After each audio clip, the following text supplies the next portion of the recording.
What's up, guys? This is Chris from Honest Outlaw here, and today we've got a pretty highly requested gun.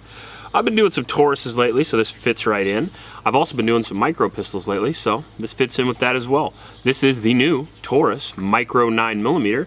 This is the GX4. Very similar to lots of the other micro pistols that have come out this year. Before it was just the SIG P365, then for a while there it was the SIG P365 with the Hellcat.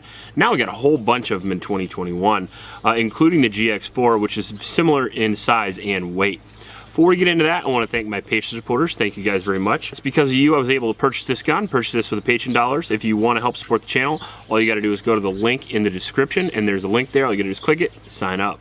Also, I want to mention a local shelter in Ames, Iowa, the YSS. I support that in every video. There'll be a couple more options here pretty soon for support as well, but for right now, I'd really appreciate if you go down and click that link in the description and donate to those kids. They could use your help. Now, the Taurus GX4 here is a tiny little pistol, a little noisy cricket, if you will.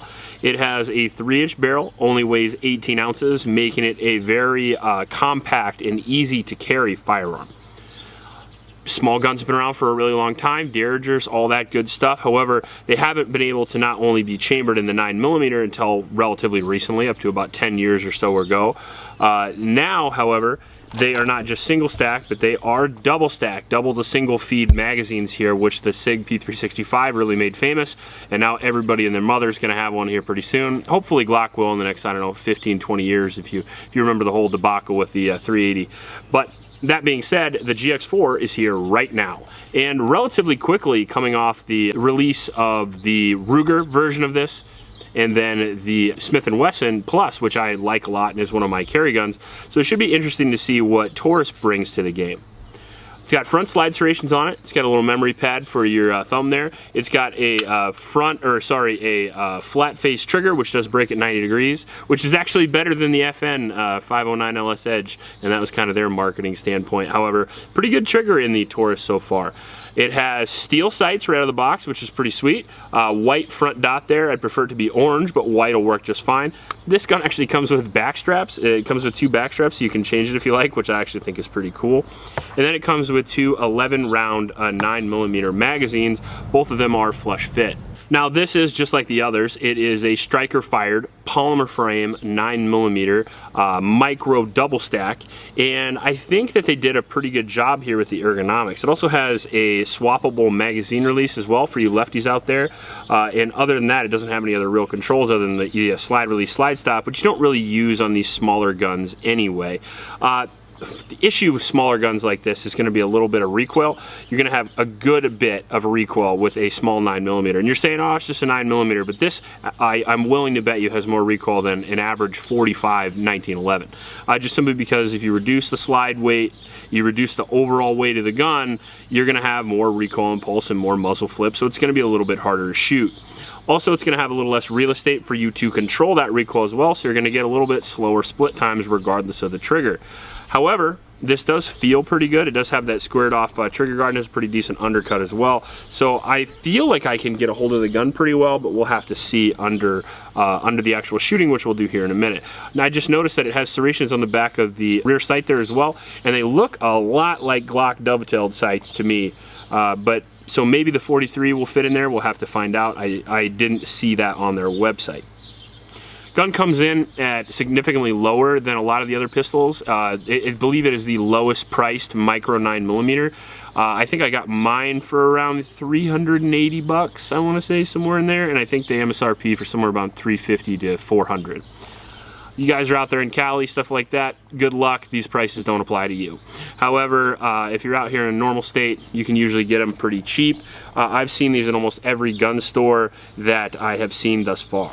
So they're pretty popular right out of the gate, and let's take it out there, shoot it, see how it shoots, see how accurate it is. The other issue with these guns generally is that you have a very small sight radius, and if they don't have a red dot mount, which this does not, you're gonna have to deal with the something like 4-inch, about 5-inch overall sight radius. So we'll see what we can do.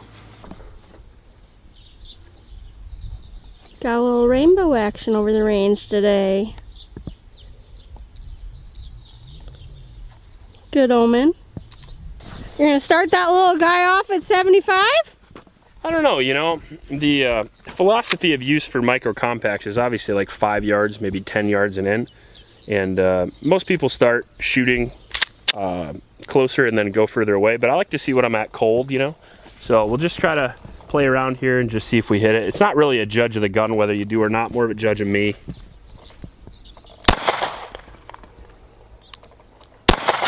Ooh.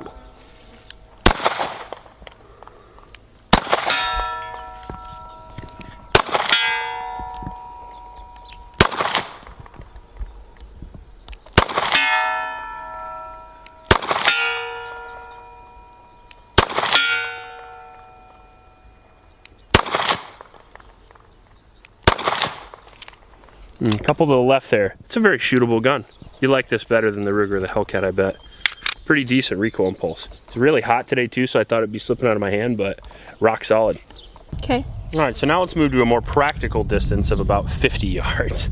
See how we do with the GX4 here.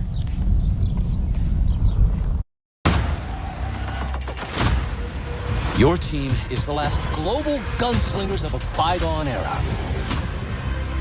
Do it.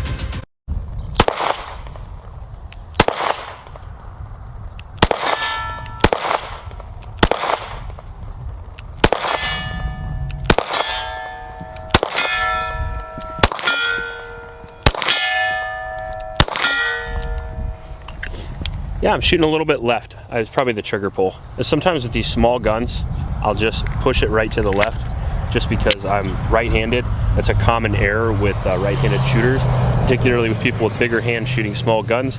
You have so much trigger finger in there that when you're trying to worm the trigger, a lot of times even with perfect technique, you'll push it a little bit left just because the gun's too small. Ooh.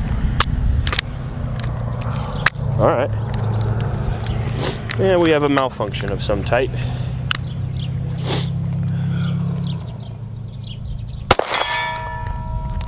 That was weird.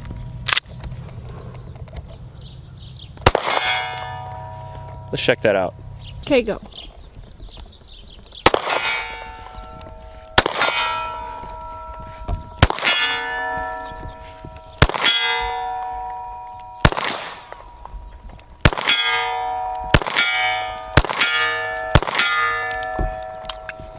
It's accurate. Bothers me a little, we already had one failure though. Okay.